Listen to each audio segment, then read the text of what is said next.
can fly.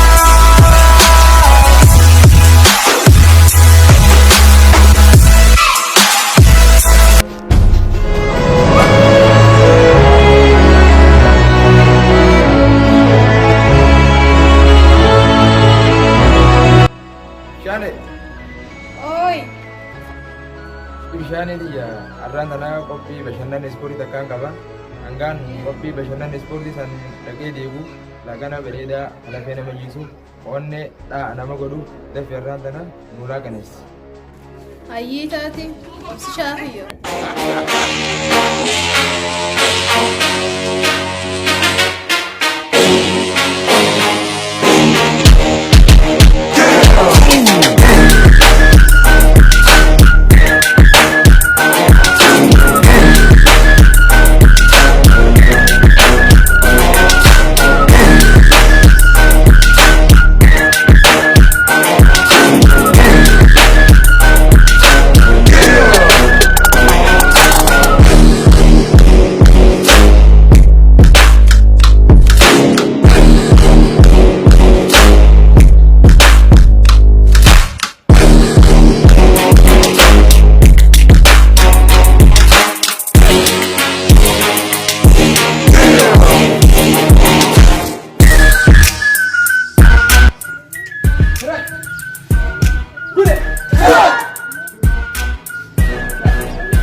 Akkam jirtan nageenyi barara guyyaa irraan tana miidiyaa Abdul Shaw Paappaa wajjin turtii gaarii daawwattoota keenya wanni qabannee asirratti dhiyaanne wantoota adda addaati jira maal akka godhamu kanaas walumaan agarraa akkasuma as keessaas wayii jira waan jiru qophiirra walitti dhufnaan isin jaa kunis qophiirraa takka dorgomee inni tokkoffaa bee qaruuraa jiru guus isaa beeka. Kanas as keessa jira leenjaa jabaa as keessa jira kaartoona kan hojii liqimsa jee inni qophaa'ee jabaa jira akkasuma kunis isaan irraa takka laangaree jira kana keessa seenee deemu malee deemuu hin beekna kanas ni jira warra afuufee matakkaatu jira kunis ni jira warra hawaaraa daakuuf akkasuma daawwattoota keenya injaa qophii irraa qabannee dhiyaanne Hakka lama jannee eegaluuf deemnaa wajjin turtii gaarii obsaan akka nu dhaggeeffatan kabajaan isin hafe. Egaa qophiin teenya akkuma itti fufetti jira ammaan tana asirratti kan isin dhiyeessinu obboleessa keenya pirezidaantii Koflaa kan ta'e obboleessa keenya Araarsoo miidiyaa Koflaa gubbaa kan dalagaa ture waggaa 7 arraan tana asin nu dhiyaatee jira obboleessa keenya asirratti isin hafeerraa isa wajjin turtii gaarii isin jira.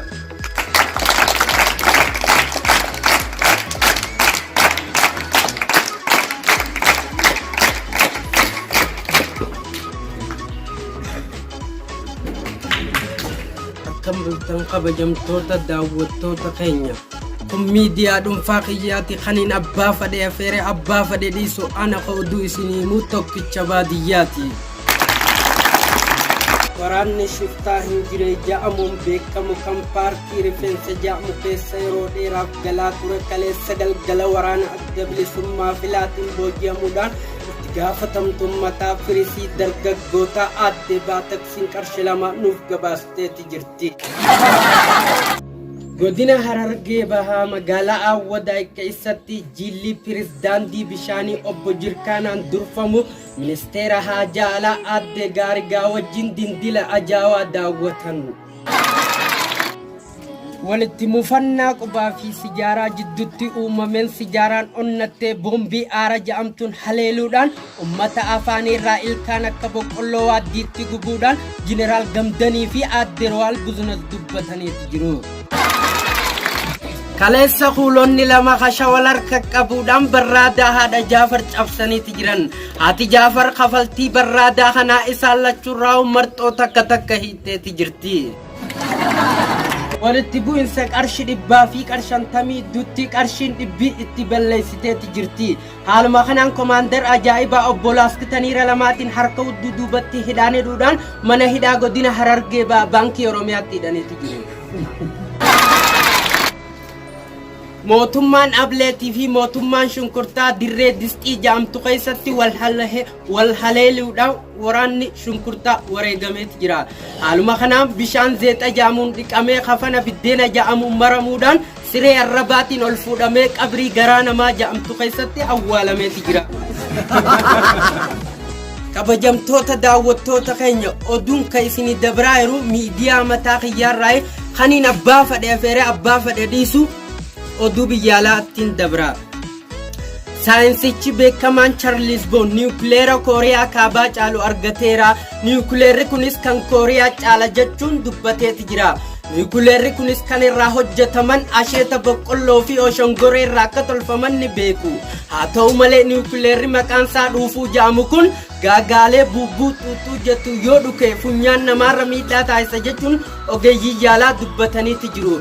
pirezidaantii Yuunaayitid Isteetsi Ameerikaa Doonaald Tiraamp niwukileera kana yoo oomishuu dhiisuu diddan qoqqophii xixiqqoo isinirra keenya jechuun labsa baasaniiti jiran. kabajamtoota daawwattoota keenya oduu yeroo tanaa qabannee dhiyaanne tanumaa qophiilee hafan wajjin turtii gaarii. daawwattoota miidiyaa Abdul Shaw Papa obboleessa keenya miidiyaa qoflaa gubbaa waggaa torbaaf hojjechaa kan ture akka isin kofalchiisee fi akka isin gammachiise obboleessa keenya Araarsoo abdii guddaa irraa qabna. miidiyaa Abdul Shaw faana tura walumaan karaa qophii hafteetti waliin dabarraan isin jaa. angasiifuu obboleessa keenya Araarsoo obboleessa keenya miidiyaa qoflaa gubbaa hojjechaa kan ture hamileedhaan karaa bootaa isaatti akka inni deebisan jaa. daawwattoota miidiyaa Abdul Shaw akkasuma jecha baga bashannana qophii bashannana maarshaal aartii ispoortii teekwaandootiin isin geessin jecha qophii itti aantutti isin dabarsina. qophii mudannoo addaa kan taate barataa maarshaal aartii obboleessa keenya Nuuree wajjin turtii gaarii isin jaa. ayyee qophii bashannanaa xiqqoo takkaan isiniif qabadhee dhiyaadhee qophiin kiyyaas takka mudatee ture tokko isin bashannansiisti waan jiru yaadeeti. gaaf tokko baadiyyaadha abbaan ooyiruu tokko loonsaa fudhatee harree tokkoo fi dibichi tokko qaba gara maasaa yookaan ooyiruu isaa deema. kana amma afaan kaateetiigaa dalagaa isaa seenee amma utuma dalagu jiru Khadiir jennaan gaabeeta namni Khadiir jaamu kuni baadiyyatti ni beekama. nama uffata carqii tokko haatee ulee masaraata jinfuu qabdu jararraa sibiila qabdu kan beekanii ulee kana qabatee deema. ni sodaata namni amalumaafu awwa kun Khadiir ta'uu noolaayyee jee sodaata. kanaa itti dhufe gabatichi usee dalagatu jira. hayyee fayyaadee abbaa jennu aamin jee meeniin haraaree imaltuu dheertuudhaan deemaa dhufe jimaa muka lama sadi meen akka inni jeen beeta. amma yeroo gaafatu kottu muka tokko lamaa miti afaan kaan dhumee dadhabde jee caayaa isaa ta'e.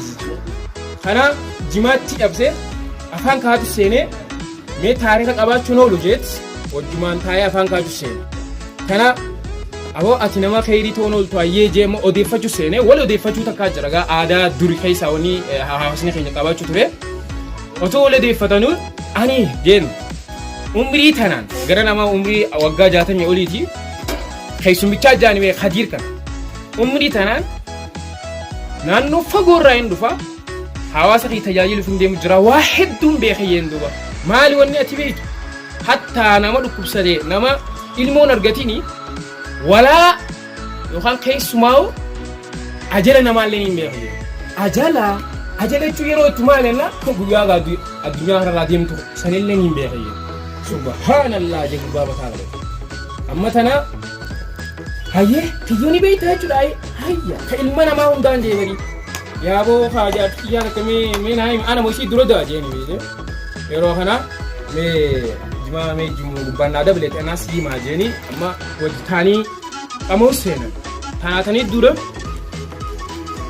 ati hayyee jeeni harricha kanaan dura ni qabdamu qaba harricha gurraachin qabdu jeeni beekee kanaan dura harricha gurraachuma bifti xiqqoo kana daalachaa deema malee jeeni harricha san hedduu takka miitee turte gaafa harricha kana hamma qabdu kana gaafaati bit umriin te guyyaa kan duba si gabaabattee maali kam na taate teesiifi nima mee jimaa fi jeen jimaa itti cabsee waan akka buna shaay waan jaamus gandanni himee amma itti fidan waan irraa yaatu ni nyaate dhagee jeen amma siifi nima harricha ati fidde kun harricha umrii te gabaabudu si gabaabsee si dhufe jeen akkamitti gaafa harrichi kee si achi jiru kun iyyuun beektanii meeqa halaakuu waan jaamu sanna sagalee gaafa dhageessise atis duute jee subhaan amma richi iyyaan dee duute ni kute amma biraay amma richi gaa irraachi jira qonqoo irraa kan iyyine jee duran ni guure dalaga seene amma dongoru jira osuma dongoru arichi ma sagaleen dhageessu maa iyyuu woy jee dongoraa darbee achi badalagi jechi sama kana du'i addunyaa irraa deemee jira bee amma tanuma ciisu jiru namni sadi mafru namni afurni gaanii dhufan alla gurbaan maalti jini gubbaa dhaabbatanii ilaalani ciisee jira alla du'ee jira as qaban achi qaban waa takka waa kalaaman qabu hayyee ajalumaatti geeyanii ni fuudhani ni haaliin kaan harricha isaati duricha isaa ishee karaa gandaa kaanii otoo deemu jiranii karaa lama ta'e tokko kana maqaa tokko kanatu gandi lamaa beeka awoo karaa maameenu jara keenya mee yoo eessaan ganda kamii yoo meene gurbaa kana maatii isaa arguu dandeenyanii isaan maa ibamee dhaabachuu jiru isaan gubbaarraa maal jaan gaafaan addunyaarra jiru san karaan ganda keenyaa karaa mirgaa kanaa miti karaa bitaati yaa jala keenya akka jalada kiyya kabajanitti rabbi sinaa kabaju asiin nama gaagee subhaana maaltu nu gubbaa haasawa jedhii lama darbanii gurbaan fayya qaba illa aboo kay harree jedhii gara bakka gamanumaan kabajamaa yookaan galatoomaa isiniin jaa. Tole hordoftoota keenya qophii qabannee dhiyaanneen nu faana turaa isin jenna qophii koomeedii adda addaatii fi dorgommii adda addaatiin nu faana turaa isin jenna asirratti argamee kan nu dhiyaatu Khaliifaa fi garee Khaliifaa wajjin deemtu asitti dhiyaatee qophii kana akka nu gaggeessitu jaa. Tole daawwattoota keenya qophii dorgommii nama lamaan barattoota maashaalootti namaa hin dhiyaate maal akka godhan qophiin isaanii isa kanaaf isa kana maal akka godhan isinitti agarsiisna hojjetanii akka tole daawwattoota keenya inni qophii kana afaan inni gaggeeffamu inni dura xumure badhaasa isaa boodara isin agarsiisnaan isin jaa. Tole daawwattoota keenya inni kun inni dheeraan kun halluu kun zibaagoo jaama inni kun zibaagoodha inni tiidhaa kun ammoo shukuleetaadha eenyu akka afaan ol fidee dura afaan of naqu ilaalla namoota takka lama sadi.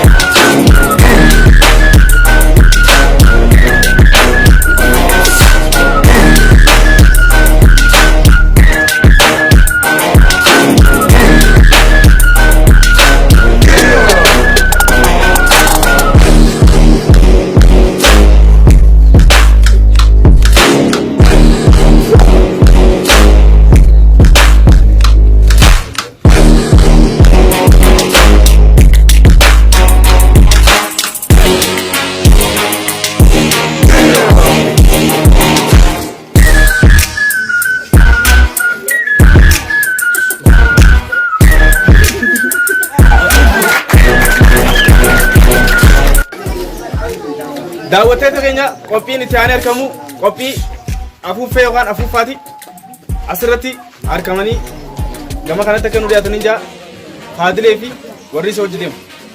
Okay. Ayyee hordoftoota keenya qophii amma qabatanii dhiyaatanii namni sadii bifa dorgommiitiin argamanii jiranii inni harkaa qaban kun afuuffaadha. Eenyu afuufee namuu dura akka dhoosu saniini macarashatti ammoo sagantaan baraasaattis ni jirtiin jaa takka lama sadi.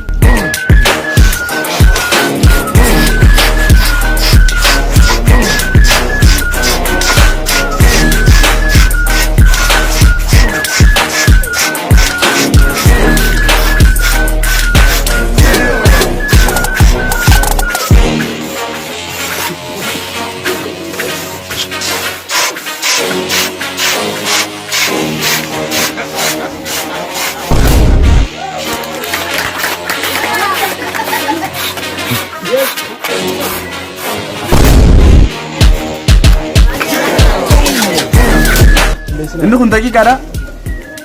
Dorgommii keessaa isa tokko bifa kanaan dhiyaata. Ammaan tana dorgommii dhiyaate kun daqiiqaadha. Daqiiqaa qolchaayina keessatti argamu. Eenyu afuufee akka eenyu tunfaashii namuudhaaf qabu afuufee nama majammara jalqabee cuudhaaf keessaa afuufee sanii badhaafamaa eegaluudhaaf takka lama sadi.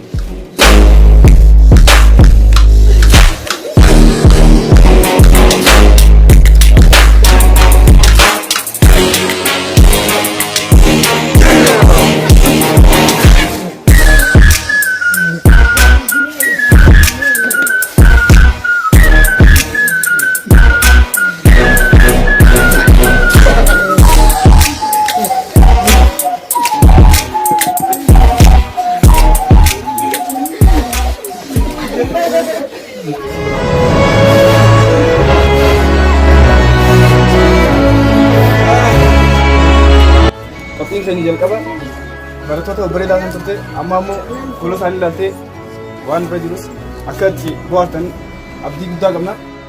Eenyu akka takkaffaa biyya fi eenyu tunfaashii akka warra qabus kan maqaa isaa adda baafannee jirra.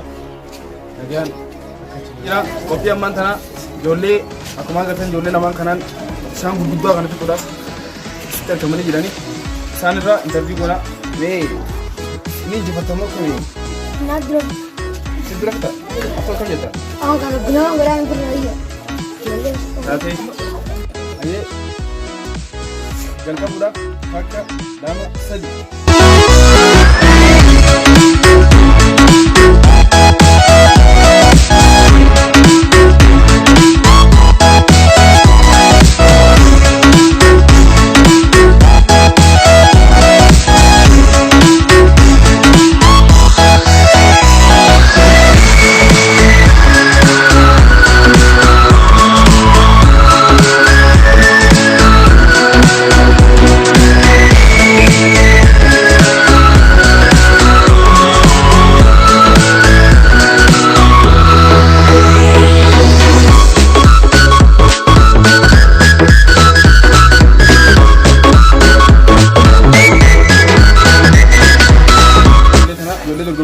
jalqaba akkuma laatan umurra gaanii jiranii ammaan tana mee waan isaanii dhagahamee fi akkam akkasitti ta'u jiran isaan irraa odeeffannaa mee akkam maaltu dhagahamu jira akkam ta'u jedhama.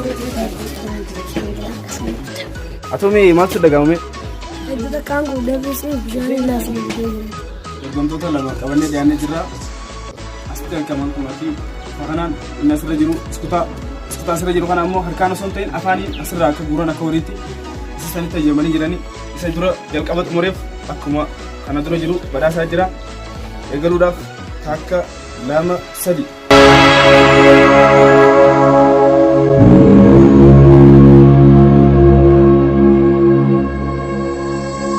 Summer in the hills, those hazy days I do remember. We were running still, had the whole world at our feet.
keenya jalqaba akkuma agartan xumuraa sagartanii jirtanii isaan ijoollee teenya tan interview goonee odeeffachuu fi mee asirratti kana godhuudhaaf maaltu dhagama?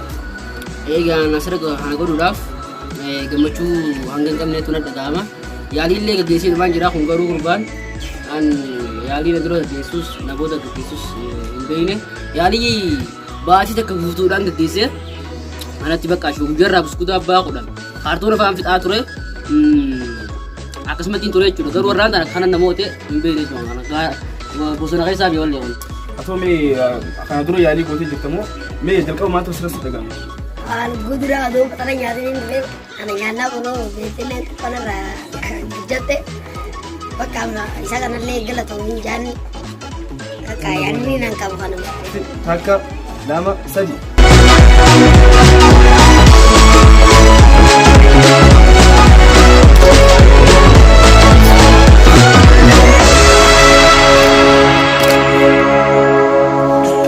Egaa daawwattoota keenya akkuma kanaan dura qophii gaggeessaa turre qophii keenya kunis bifa dorgommiitiin dhiyaate inni gurra qabatee achirraa jalqaba deemaa dura dhufe faantaa kana badhaasanii fudhate inni abdannaa jalqabuudhaaf takka lama sadi. We were running still, had the whole world at our feet. Akkuma jalqaban xumuranii jiranii inni jalqaba xumurees akkuma isin agaraa jirtanii mee bodira ta'uu gadi maaltu bodira naati? Waan bodira ta'uu fayyaaf inni nagire Qur'aan Islaamaa karaa barsiisaatu yeroo hedduu sheekasaatu yeroo hedduu gurra qabachiisa. Sanii na dura kana ceebee hareen beekuun jira. Atoo mee gammachuu maal si dhaga'ama?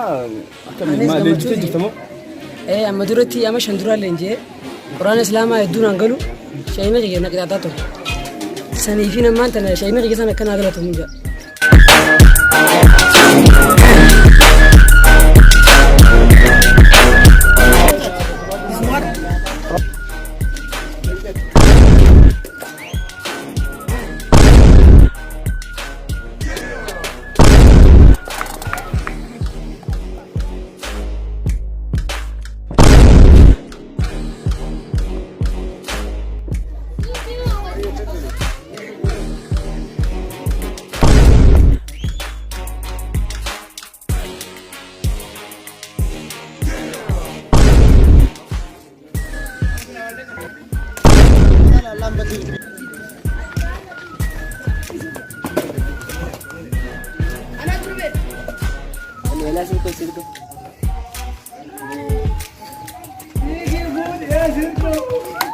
Qophiin teenya karaa sagantaa badhaasaa irra geessee jirti.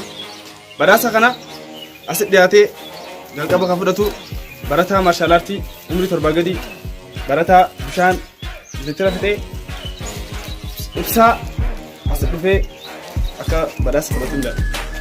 Amilee kanna.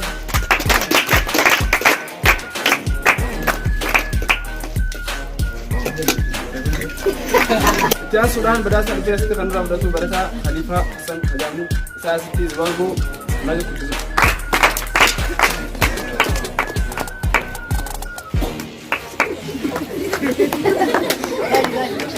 Egaa kanatti aan Suudaan barataan asitti afuufee yookaan afuufaa afuufee jalqaba dhoosee barataa obsaa as dhufee akka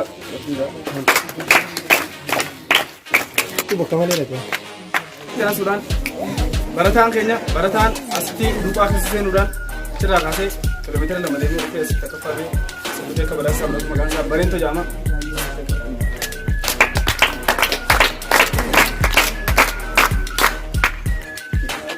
Egaa barataan asitti faashii akka jabaa qabaachuudhaan badhaafamuu dhufee malees keenya barataan Iskandar Hajaamu asitti hawaaraadhaa fuudhan tokko fa'aa qabee asitti akka kennu.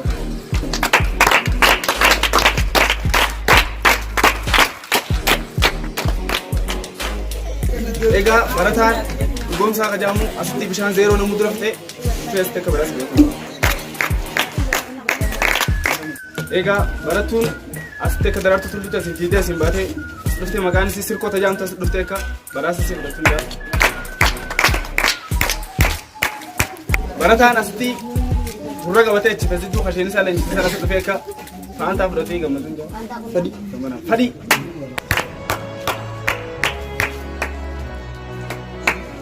Egaa barataan asitti kutaa harkaan malee afaanumaan akka looniin lafarra deemee nyaatee badhaasaan as dhufee akka badhaasaa fudhatu jaa amilee kana.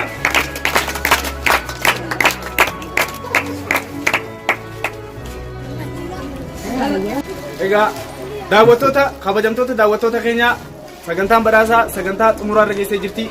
Barataan Kadiir asitti ganamarraa dhufee badhaasaa sirna qopheessee ashagaa kan ture barataan keenya Kadiir akka jabaa asitti dhufee fardaan akka dhufee asitti badhaafa kan fudhatu jaa. Oduun qophiin teenya kan nuti ganamarraa qopheessineen gaammaatti isin bira gahaa jirru akka isin gammachiises abdii guddaa qabna. Kanaafuu fuula feesbuukii keenya laayik, sheer, follow akka nu gootan isin jenna. Fuula yuutuub keenyaatis sabskiraayib akka nu gootan gamanumaan isin affeerra.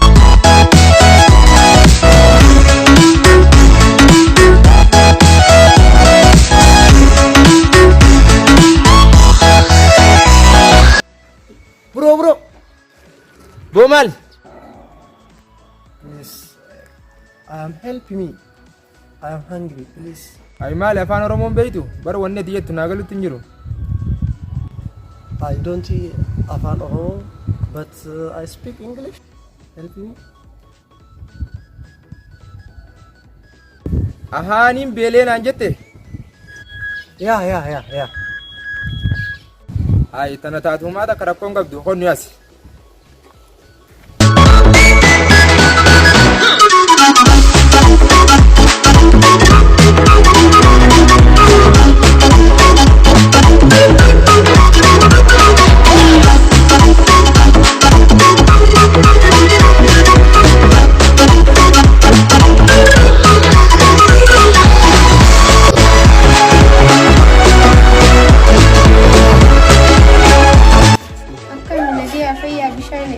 Hai gelei ite nagir.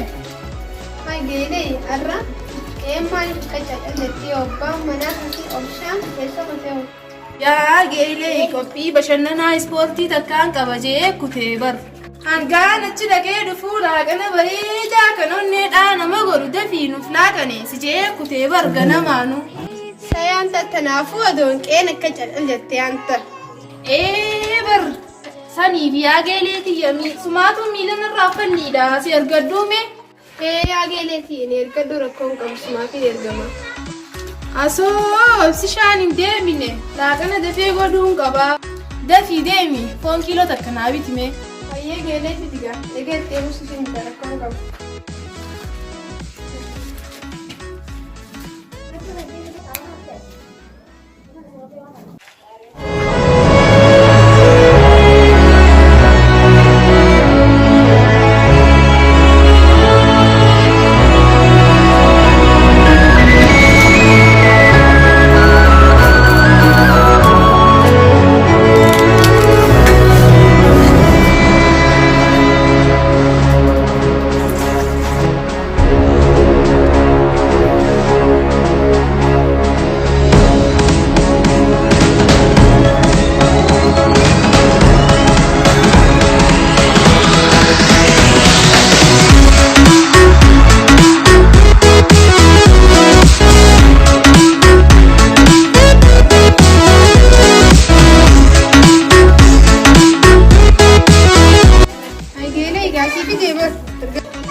Waati qishoon godhee fi foonii qooyi jalaa dhufeessee fiiti milikkata itti godhaaf gama isaa kanatti mee.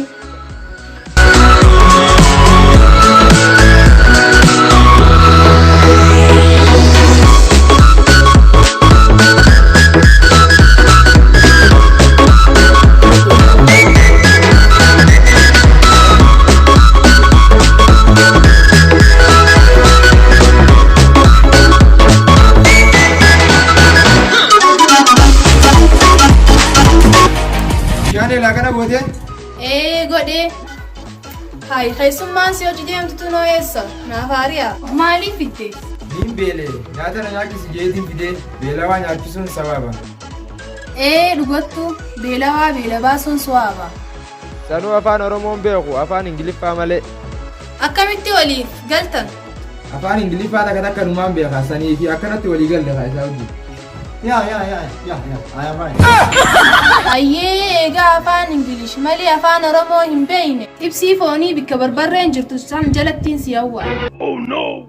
Gamni sun yoo gara keessummichaa gara galee jiraate gama qeeshir gorodhu nyaaddu. Ayyee seenaagaa. Those hazy days I do remember. We're running still. Sit down. Okay, no problem. Okay. Okay. Thank you so much.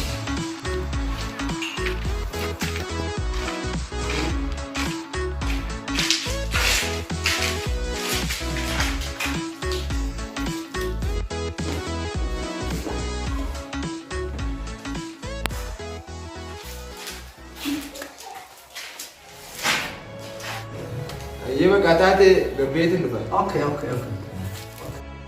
Sayyinumaa nama afaan Oromoon biinin iseeni ifi jaarsitiif gama barbaree diimtuudhaan milkatti gootee fi gama foonii san ammaan shi ol godhadhaami osoo hin waliin deebi'u.